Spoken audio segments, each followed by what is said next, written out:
अच्छा जी, कल हम पापा हेमिंगवे के बचपन के बारे में पढ़ रहे थे, तो अभी हम यहाँ देखते हैं कि 11 साल की उम्र में शॉटगन दी गई थी। हेमिंगवे ने एक बार तबसरा किया था कि राइटर बनने की जो बेस्ट ट्रेनिंग है उनमें से एक है कि अनहैप्पी बॉयहुड हो, यानी आपका जो बचपन है, लड़कपन है, वो अनहैप्पी गुजरा हो। कहते हैं कि इसको हाफ सीरियसली ही लें, क्योंकि प्रूफ्स नहीं हैं ऐसे कि वाकई जो पापा हेमिंगवे हैं उनका बचपन अनहैप्पी ही था। He did feel the dominant influence of his mother and the indignity that his father must have suffered as a hand-picked husband. But his father did manage to lead an immeasurable life at home because of his interest in outdoor life. Hemingway imbibed the interest from his father and remained an outdoor man throughout the life.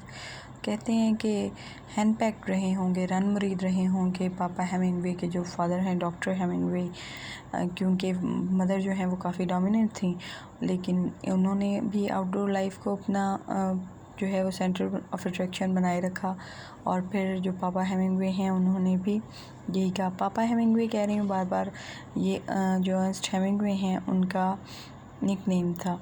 He was the second of the 6 children of the Hemingways, the eldest being a girl.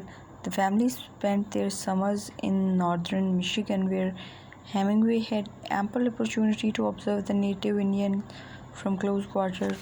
His works bear a permanent stamp of his acquaintance with the raw life that he had seen in northern Michigan.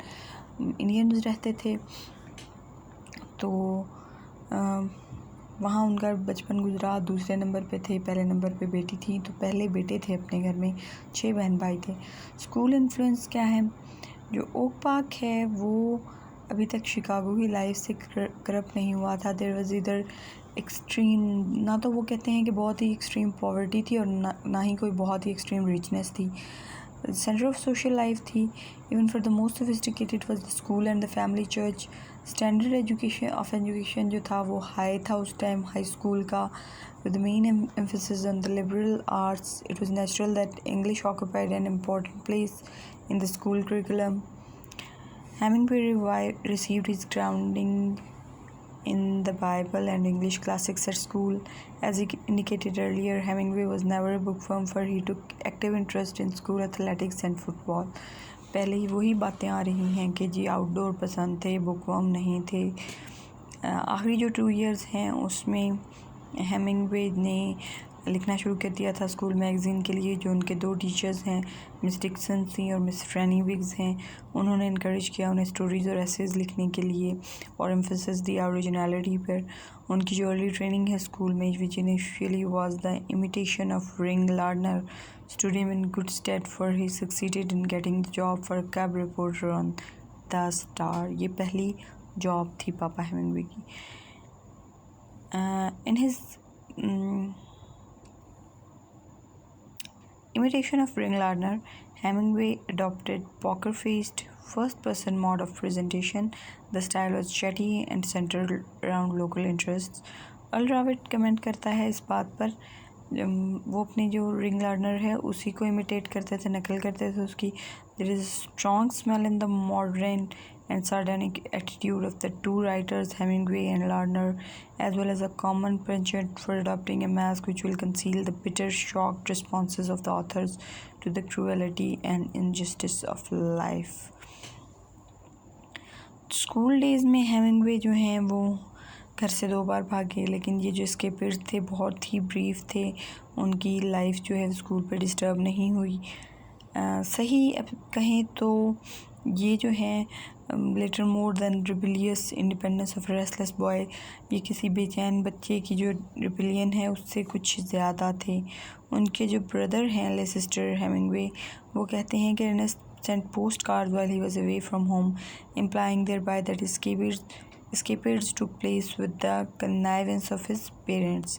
His first story जो है Judgment of Manitou reveals his keen interest in rich detail, nature and environment.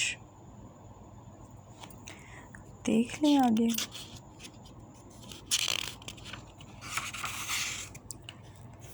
कब reporter रहे Kansas city में, बहुत detailing में नहीं जाएंगे। World war one में 1917 में कब रिपोर्टर रहे, 1918 में एम्बुलेंस ड्राइवर रहे, वर्ल्ड वॉर वन में इटालियन आर्मी में सर्व किया उन्होंने, वहाँ उन्हें ऑनरेरी लेफ्टिनेंट भी बनाया गया।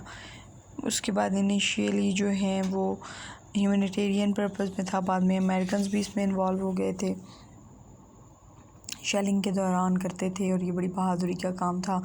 फिर उन्हें ही वॉज वूंडेड और वहाँ उन्हें गालबन मिली थी 8 जुलाई में। He was hit by the exploding fragments of a trench mortar और Italian standing between him and the explosion was killed instantly, and a second standing a few feet away had both legs blown off. A third soldier, another of those who had been waiting for chocolate, was badly wounded.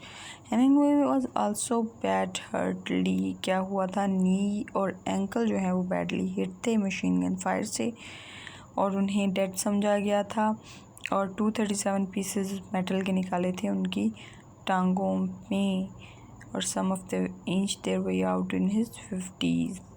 Hemingway ने medal जीता।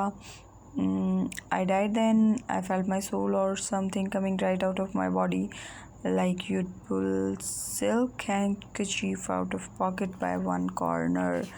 अपना experience बता रहे हैं। उसके बाद fall in love जो है वो है इम्पॉर्टेंट। इटालियन वॉर एक्सपीरियंसेस में उनके पास एक स्कार और था और वो था फजाल्टा में उनको एक अमेरिकन नर्स थी एग्नेस एच वॉन कोर्वोस्की, नाम थोड़ा सा रशियन लग रहा है, नर्स से बहरहाल अमेरिकन थी। काफ लव था वो, ये अंडर एज थे और नर्स जाहिर है मैच्योर थी।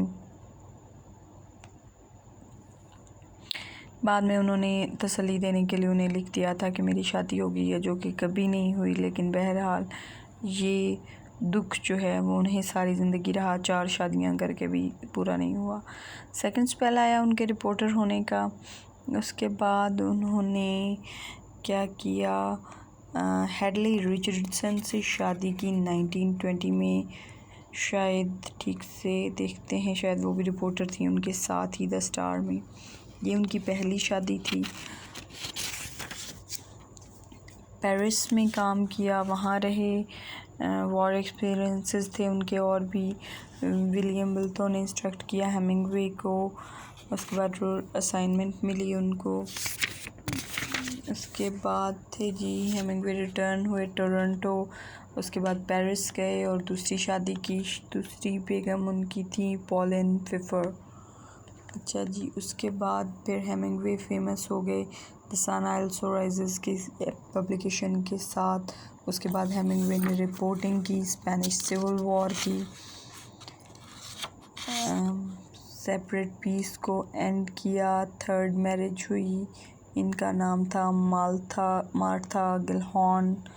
उसके बाद हेमिंगवे ने हंट की नाजी यू बोट्स। उसके बाद हुआ जी क्या, सर्विस दी उन्होंने एयर में। उसके बाद सर्विस बाय लैंड दी और मैरी वॉश से शादी की जो थी चौथी। उसके बाद पापा हेमिंगवे ने विज़िट किया दोबारा अफ्रीका। लास्ट ईयर्स में बहुत ज़्यादा प्रॉब्लम्स एग्नी से गुजरे थे, उन्हें ऐसे फ़ील होता था, ओल्ड मैन एंड द सी उनका लास्ट नावल है, फ़ील होता था उन्हें कि अब उनके अंदर वो प्रोडक्टिविटी नहीं रही, बूढ़े हो गए थे, जिस्म में से, दिमाग में से अब वो ताकत पुरानी चली गई थी, तो परेशान थे। नोबेल प्राइज़ मिला 1954 में और शूट किया उन्होंने ख़ुद को। बहुत ही पेनफुल है क्योंकि सारी उम्र पापा हेमिंगवे, उनके जो फादर हैं doctor Hemingway, doctor Clarence Edmund Hemingway, उन्होंने भी लास्ट स्टेज में ख़ुद को शूट किया था और सारी ज़िंदगी पापा हेमिंगवे ने स्ट्रगल किया। उन्होंने वॉर्स के दौरान अपनी लाइफ को गिव अप नहीं किया उन्होंने, लेकिन एक टाइम आया जब उन्हें उनके फादर वाला ही अंजाम देखना पड़ा और उन्होंने शिकारी राइफ़ल से किया। और बहुत ही जुलाई 2 1961, यहाँ पे शायद ये डिटेल नहीं है, लेकिन उन्होंने ख़ुद को शूट किया था शायद जानवरों को शूट करने वाले पिस्टल से। तो पेनफुल स्टोरी है। गोके ओल्ड मैन इन द सी में वो ख़ुद को ये बावर करा रहे हैं कि struggle is much more important than the end result, लेकिन इसके बावजूद वो ख़ुद ही अपने बिलीफ पर जिसे कहते हैं सस्टेन नहीं कर सके उसको, और ख़ुद को शूट किया उन्होंने।